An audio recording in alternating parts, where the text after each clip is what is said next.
Good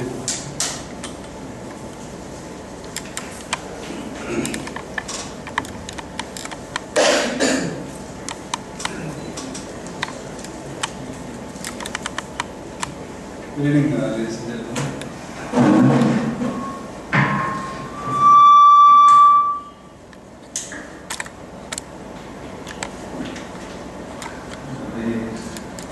We start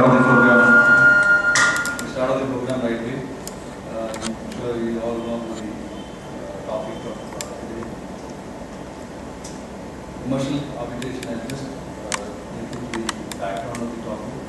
Commercial arbitration in India is witnessing a transition stage, going to demands from various quarters to reform the system. With the business leaders weighing heavily on courts and optimistic about alternate systems, the arbitrary patently needs to reinvent themselves by helping businesses to grow. It's a fact that arbitration often ends up in courts, especially when the government, which is the largest litigant, is a party to the transactions. The Supreme Court of India recently delivered a judgment explaining how time-consuming and disproportionately expensive is arbitration in this country. With Singapore and Dubai favored over India as a destination for arbitration sittings, government's vision of making India as an arbitration hub remains a far cry.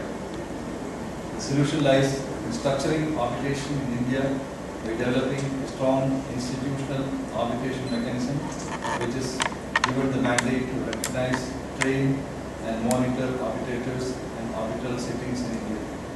A system of practice based on timelines and rating mechanism shall go a long way in bringing confidence towards Indian arbitration.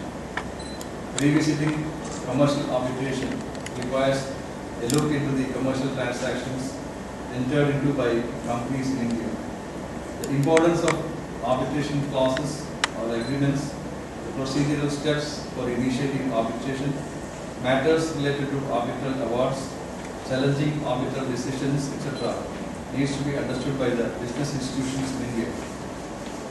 For a state like Kerala, which is fast emerging as an investment destination, we need to have an equipped system of dispute resolution. Arbitration is a vital tool to ease doing business. With complexities of the transaction, subject experts can help in reducing conflicts and aid business environment. ADIA Center is the dispute resolution arm of Civitas Legal Solutions. ADIA Center was formally launched by Justice V.R. Krishna Iyer in 2009. ADIA Center has the backing of trained mediators and arbitrators and experts in various fields of law, engineering, telecom, banking, etc. The center provides its services in a time-bound and efficient manner with due emphasis in achieving a huge success rate. Currently, ADIA Center offers its services to banks, construction companies, telecom companies, and various government and semi-government institutions.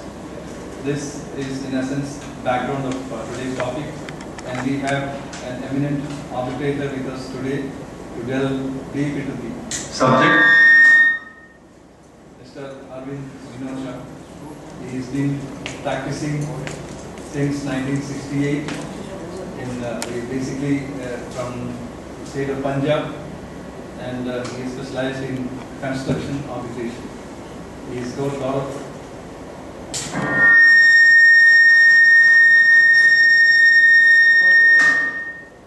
lot of clients in the construction side, and in fact he is not a stranger or a foreigner to Cochin.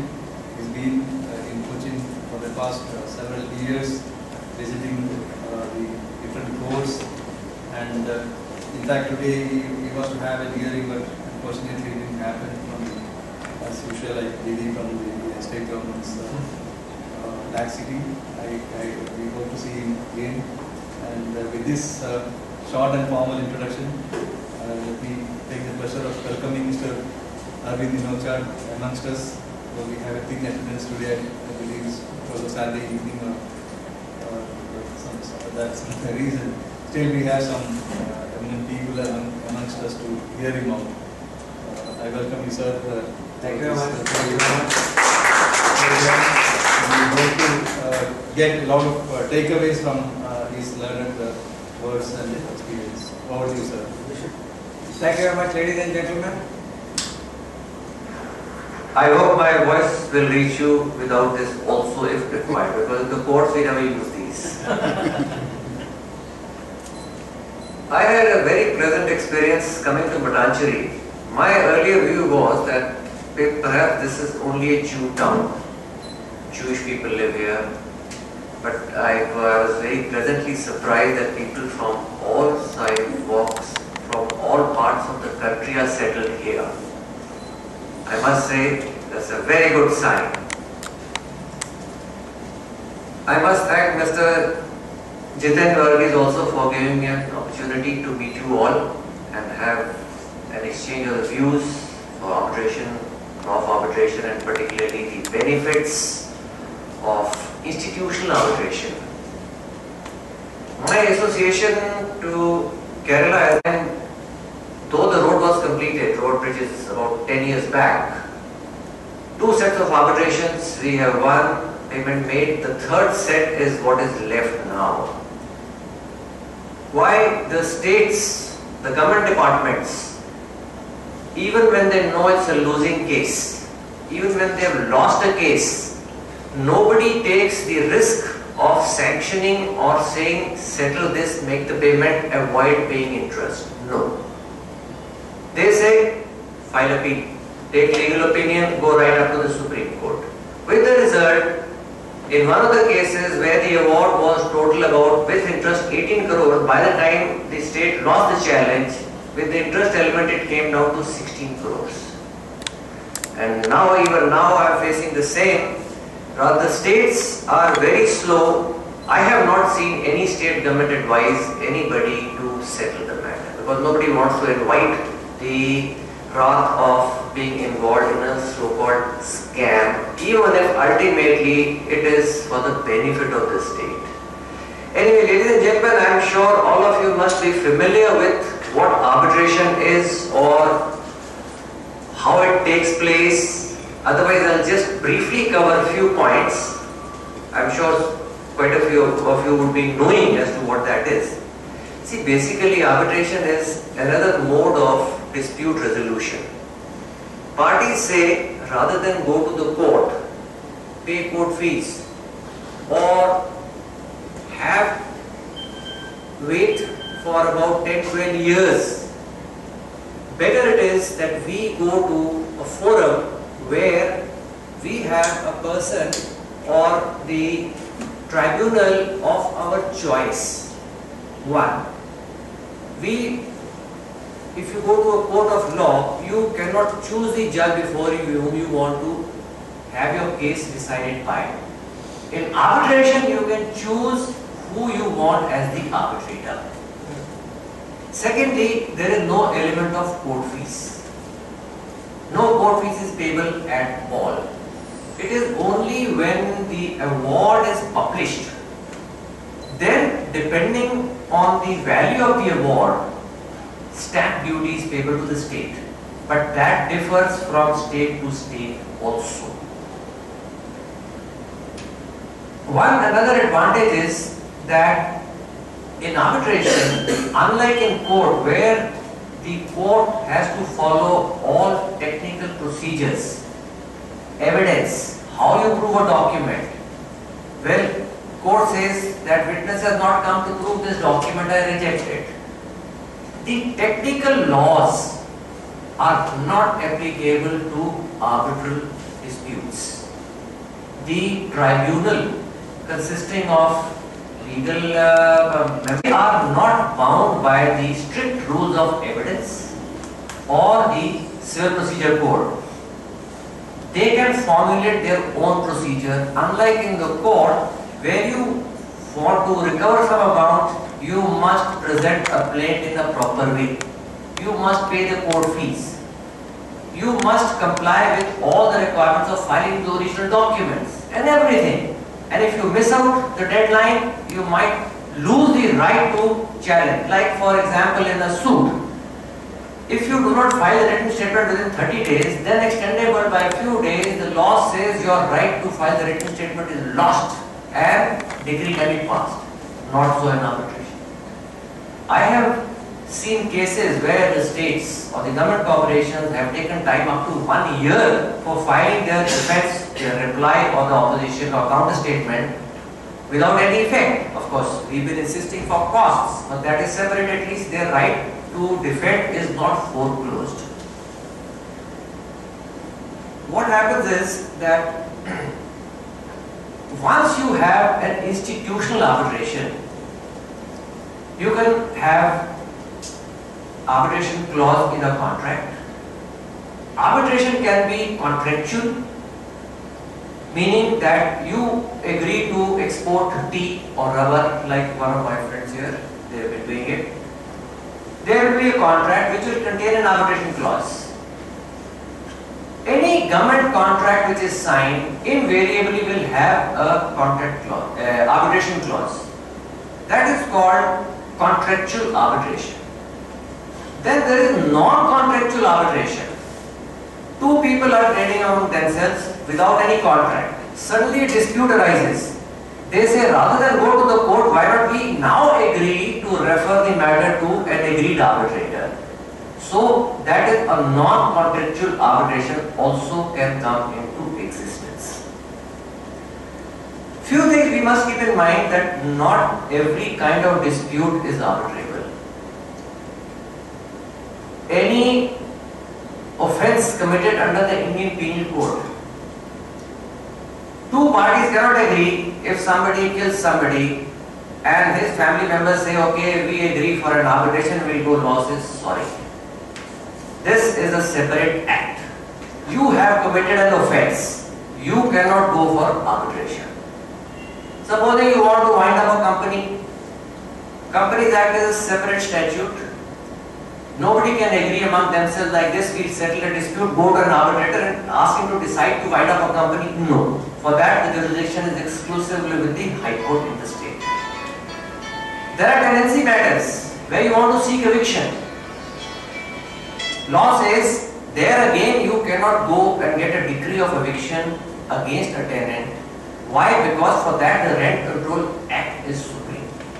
So, like Arbitration and Conciliation Act, which is a special act, those acts are also special acts, and any dispute under those kind of acts cannot be referred to arbitration. All other kinds can be referred to arbitration. Now, the most important aspect in any arbitration is, or any contract, is the wording of the arbitration clause.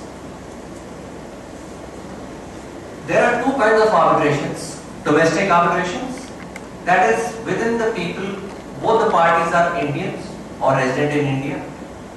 That is domestic arbitration. For that, if the parties do not agree for appointment of an arbitrator, the jurisdiction is with the High Court concerned in the state. Then there is international commercial arbitration. International commercial arbitration is where one of the contracting parties is a foreign party or a foreign national or a company registered in any country other than India.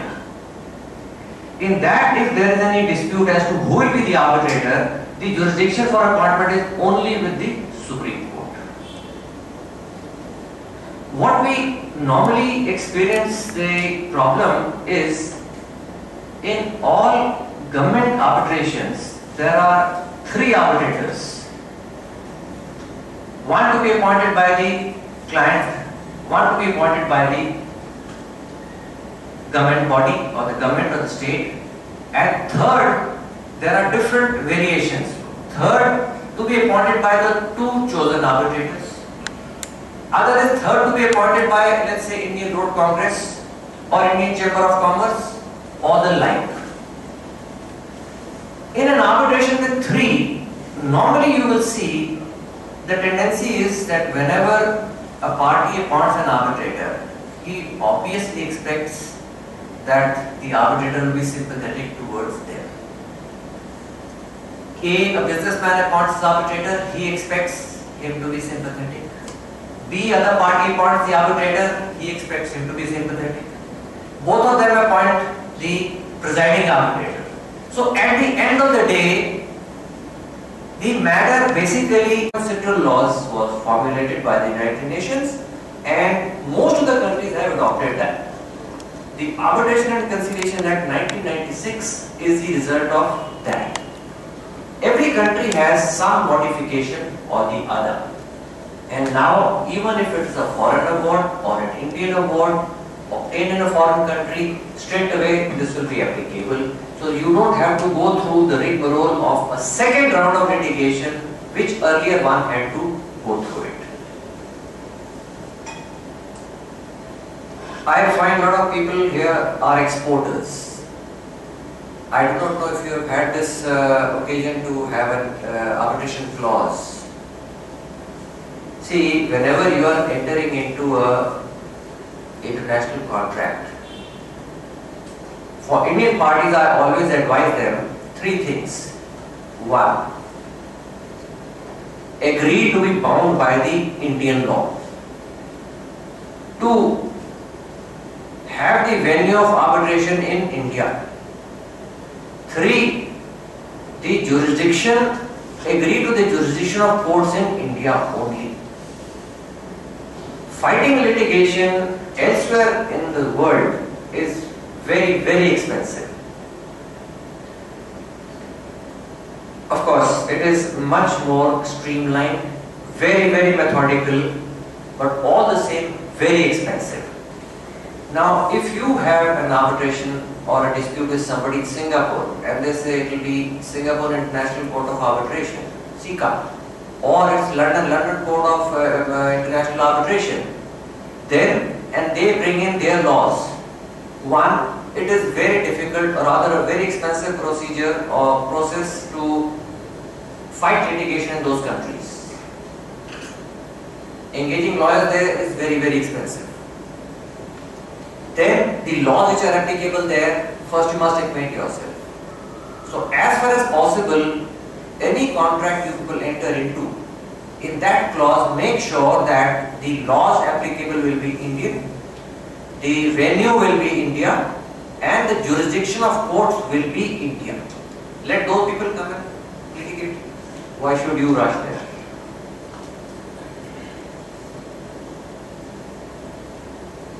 In that again, if you agree to an institutional arbitration, you can agree to one, you can agree to three. Under the old act, you could have two arbitrators. In case of disagreement, it would go to the umpire. Now that has been done away with. Now you can have only one or three or five. It has to be an odd number, not an even number. But in your arbitrations, if you can agree to a sole arbitrator, like I said, and an institutional arbitrator, that is always going to be beneficial for the people here. Because in our country, there are a lot of litigation in arbitration, a lot of big claims, but not as big claims as you might find what people have in Europe or other countries, where straight away the claims run into millions and millions of dollars. You might have read about this case, Concordia, that ship which just tilted. They have tried to settle it out of court, and about 14,000 euros per person is being paid straight away, besides all the expense, everything. So you can imagine 4,000 passengers being paid straight away. Sorry, you had to suffer this nonsense. They all got saved, fine. 14,000 euros plus expenses. Let's say 3,000 euros per person, so 70,000 euros into 4,000. And the paper said that in the event these people were to take them to court, particular people have died, this company may be bound up. So the courts in those countries are used to awarding very high compensations. And similarly in awards also, they will award very high costs. In the courts here, a case is allowed after 10 years, the court says subject to costs, the assessing officer assesses them 20,000 rupees, 50,000 rupees. In London, I had an occasion to do one arbitration in the London Court of International Arbitration. There, my client was from Visakhapatnam, an exporter. The importing party was a British party. They had already agreed to London Court of International Arbitration and the rules of that. So they asked us, and everything was by email. They said, would you like arbitrator from UK? We said no, neutral country. So an arbitrator from Amsterdam was appointed. Entire proceedings were concluded in the sense before we met in London. Parties had exchanged their claim and counterclaims. They had disclosed what evidence they were going to be leading. We had disclosed, both the parties had disclosed what judgments they be citing. The meeting was held on one day only, with proper program sent to all the parties. Cross-examination of the witness over. In the afternoon, arguments heard, matter concluded. The arbitrator charged £20,000. So one sitting which was £20,000. Of course, it was concluded. And the institution there is very, very efficient. There are two court reporters. They are sitting there, and whatever is argued, they are typing at super fast speed. And at the end of the day, after we concluded, we reached home, 90 pages which were recorded were emailed to everybody. So that efficiency is there, yes, but it comes in a very expensive package, I will say. And of course, that institution is such that they have very good systems. I am sure we can have those systems here also. There, whoever goes there, they already have the bookings, they will give you a card. Now that card will permit you to open the door or the lift and go to your room. A room is allocated to each party. Party A, this room, party B, that room. In that room, they will have the phone, the snacks, and you visit your clients. Whenever you are not appearing in arguing, you come and sit there, lunch will be served, tea, coffee will be served, so that you have total privacy, you can discuss, and the evening you back up. We can have the same thing here also. All we need is 2 or 3 arbitration rooms to begin with. If you can have that, people will be more than happy that every facility is being given here. Rather than go looking for a steno somewhere, somebody else somewhere else. Have that arrangement here. You have good halls here. Have 2 arbitration halls or 1 arbitration hall to begin with. With these facilities which you offer, have specialized people. I'm sure there are a lot of people who are specialized in lines. Because I find here a lot of export work, a lot of maritime law. And in those lines, if you have some specialist to begin with, enroll them on your this thing like you have in Delhi, Quickie. There are so many people as arbitrators who are registered with them. Here I am sure there will be a lot of retired judges and engineers who will be wanting to be on the panel of arbitrators. Try and develop the institutional part of it, and I have told you the advantages. Like Mr. Ramakrishnan was saying, Supreme Court has been saying that it should be faster, it should be made cheaper. The Supreme Court keeps saying so many things, but when it comes down to brass tacks, things are not the way they are. It's very easy to go on saying, do it like this, do it fast, yes.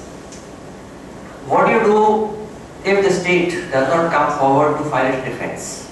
Supreme Court says it has become a very expensive proposition, they all know. It should not be more than a sitting or 2 sitting, very well. But what do we do? Any number of times we go for hearing, the state wants time, the other party wants time, they say our witnesses are not ready, our defense statement is not ready. What do? We press for costs, the courts say, look, if we are going to impose costs, after all it is some part of it going to come out of your pocket or my pocket because it's public money, so no costs. So ultimately it is the party who suffers. But still I would say it is any day a much better system than litigating in courts. I will just touch some of the important sections. Whenever you raise a claim or prepare a statement of claim, you must keep in mind a few aspects. One is, how does arbitration take place? Only when there is a dispute. Supposing you have a claim,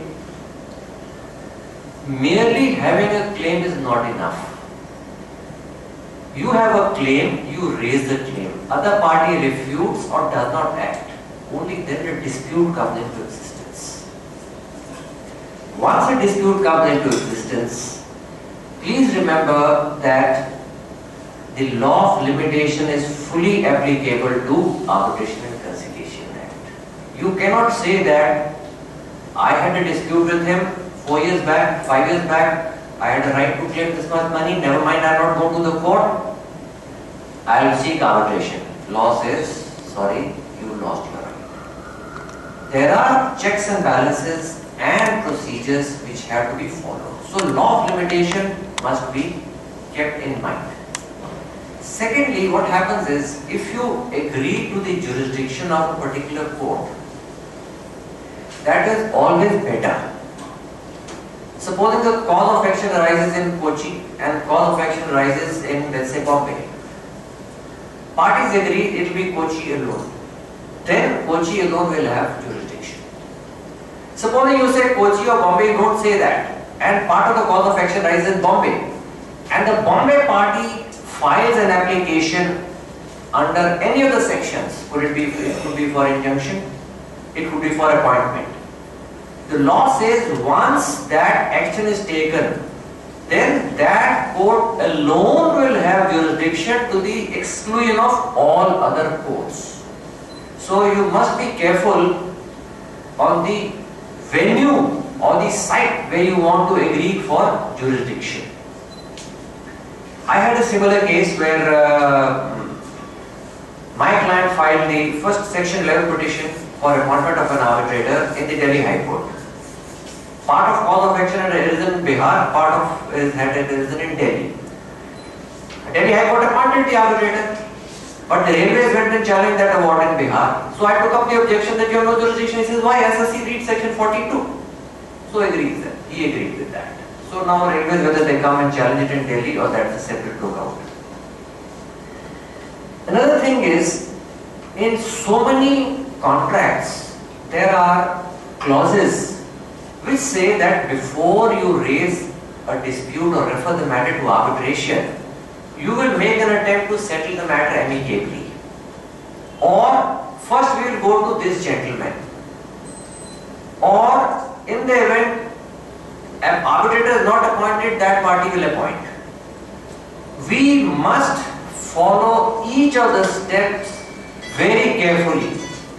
Not following even single step can mean having won at all the stages, Supreme Court may set aside the award by saying that you did not comply with the preceding step required under the contract. Normally in construction contracts, when the fitting conditions are there, my experience is that you have to raise a dispute to the employer. Employer is always the National Highways Authority of India or the state, or the PWD, of course, represented by the state. If you have a dispute, you will first go to the engineer. The engineer will decide that within X number of days. If he does not decide within X number of days, then within Y number of days you can invoke arbitration. If you skip that first step, you raise a dispute before the employer takes no action, you straight away go and appoint the arbitrator. Even if you win, even if you won in the High Court, you can take it. If the other party raises any objection, Supreme Court will set aside the award. And Supreme Court is known to have set aside award on this ground that the preceding steps prior to invocation of arbitration were not complied with. So, compliance of the preceding steps is very, very essential. So many times we feel that the courts have jurisdiction to grant injunction, Do the arbitrators have such powers? The answer is yes. In this act, the courts have been given much wider power that even before you invoke arbitration, or even after you have invoked arbitration, or even after the award has been made, but before it is executed, you can move the court to seek some injunction. Similar power is there with the arbitrators also, but they do not have power before or after. They have power, one, it is limited. Secondly, only for protection of the property in dispute, and only during the period that they are acting as arbitrators can they pass an order, otherwise no.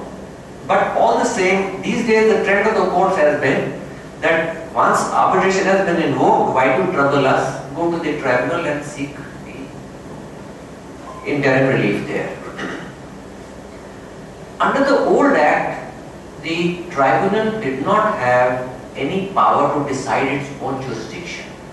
So many times when a matter is filed in the court, we raise the first preliminary objection that this court has no jurisdiction to decide this for whatever reason, cause of action did arise or the special act with the bar. Earlier, under the 1940 Act which has been repealed, the tribunal did not have power to decide in their own jurisdiction. Supposing you were challenging their jurisdiction, you have to go to the court and then come back. It was a very cumbersome process. Now, under the new act, the arbitrators have been given jurisdiction to decide about their own jurisdiction. Supposing the reference to arbitration is without intervention of court. I will come to that a little later. Why intervention? Why not? Parties appoint the arbitrators. Even if you have appointed your arbitrator, the law says you can still object to his jurisdiction on any ground, that this is not the valid arbitration clause.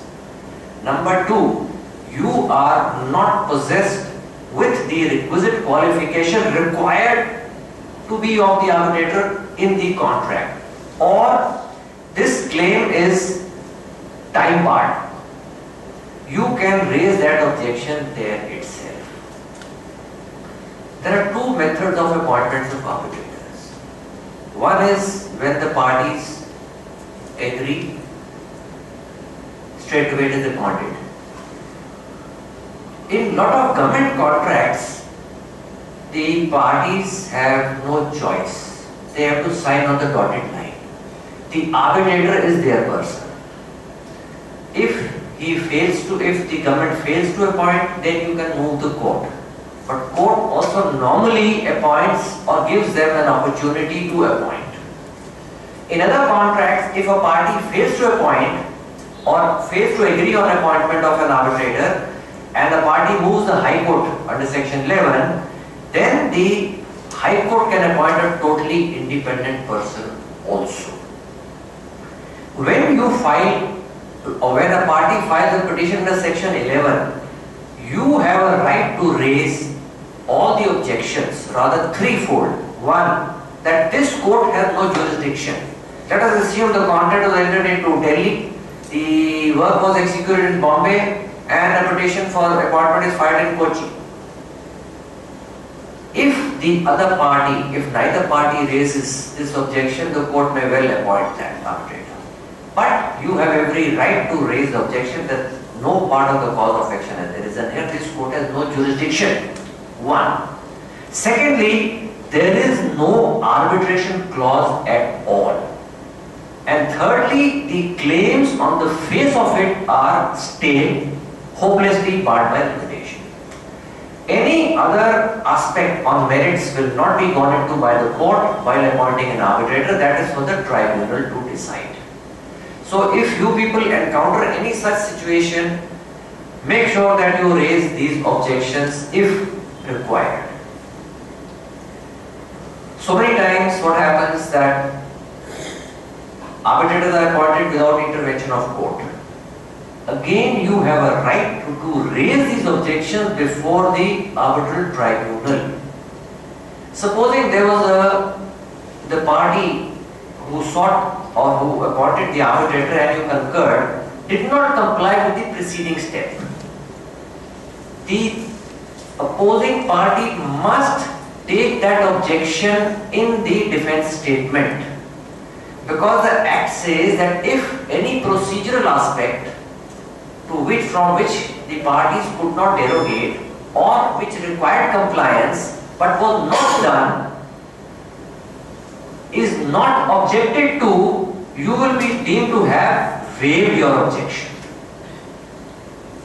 The example I had given was that supposing preceding step was required to be complied by referring of the dispute to the engineer, that was not done.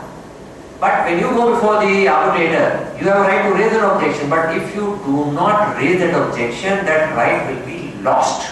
It's called the waiver. Under section 4, it will be gone. The law, and I have one grievance with a lot of arbitrators or tribunals, that they do not comply with. There is a requirement under section 12 that every person who is approached for appointment as an arbitrator must disclose in writing if he has any interest in the outcome of the matter, if he is related to any of the parties, or any such aspect which may raise any doubts as to his independence or impartiality. In other words, he should not be a biased arbitrator. There are some retired judges, there are some other technocrat arbitrators who straight away on the very first hearing say so. Like in one of the cases which I was handling before, the retired judge of the High Court, a very well-known judge, who everybody reposes full trust and confidence in him. My client had filed this case against Indian Oil Corporation. The very first day he said that he gave in writing that I am an arbitrator on the panel of India. Do you have any objection? Yes, if you have, I will not enter into the reference. If you do not, I will continue. But knowing that man's reputation, I said, sir, I have no objection. And my party got the award. So people who are doing this, who are in this line, their reputation also travels very fast. There are others who will never disclose to the tribunal, giving the reasons, indicating how you have grave apprehension